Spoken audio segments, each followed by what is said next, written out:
ಮಂಡ್ಯ ಲೋಕಸಭಾ ಚುನಾವಣೆ ಹಿನ್ನೆಲೆ ಇಂದು ದೊಡ್ಡಗರುಡನಹಳ್ಳಿ ಪಂಚಾಯಿತಿ ವ್ಯಾಪ್ತಿಯಲ್ಲಿ ಕಾಂಗ್ರೆಸ್ ಅಭ್ಯರ್ಥಿ ಸ್ಟಾರ್ ಚಂದ್ರು ಅವರು ಬಿರುಸಿನ ಪ್ರಚಾರ ಕೈಗೊಂಡಿದ್ರು.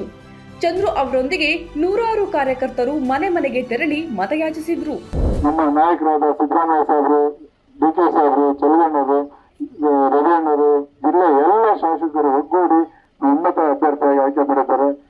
ನಮ್ಗೆ ನಿಮ್ಮ ರವಿಯಣ್ಣಂಗೆ ಹೆಂಗೆ ಹೆಚ್ಚಿನ ಮತ ಕೊಟ್ಟು ಗೆಲ್ಲಿಸಿ ನಿಮ್ಮ ಸೇವೆ ಮಾಡಕ್ಕೆ ಅವಕಾಶ ಮಾಡಿಕೊಟ್ಟಿದೆ, ಅದೇ ರೀತಿ ನನಗೆ ಒಂದು ಅವಕಾಶ ಮಾಡಿ ಅವ್ರ ಜೊತೆ ಓಡಿ ನಿಮ್ಮ ಸೇವೆ ಮಾಡ್ತೀನಿ. ಕೇಂದ್ರ ಸರ್ಕಾರದಿಂದ ಏನು ಅನುದಾನ ತರಬೇಕು ತಂದು ನಿಮ್ಮೆಲ್ಲರ ಅಭಿವೃದ್ಧಿ ಮಾಡ್ತೀನಿ ಅಂತ ಹೇಳ್ತಾ ನಮ್ ಗೆಲ್ಸಿ ಅಂತ ಹೇಳಿ ಕೈ ಮುಗಿದು ಕೇಳ್ತೇನೆ. ಗ್ರಾಮಸ್ಥರೆಲ್ಲ ಚಂದ್ರು ಅವರನ್ನು ಅದ್ದೂರಿಯಾಗಿ ಬರಮಾಡಿಕೊಂಡು ಆಶೀರ್ವದಿಸಿದ್ರು.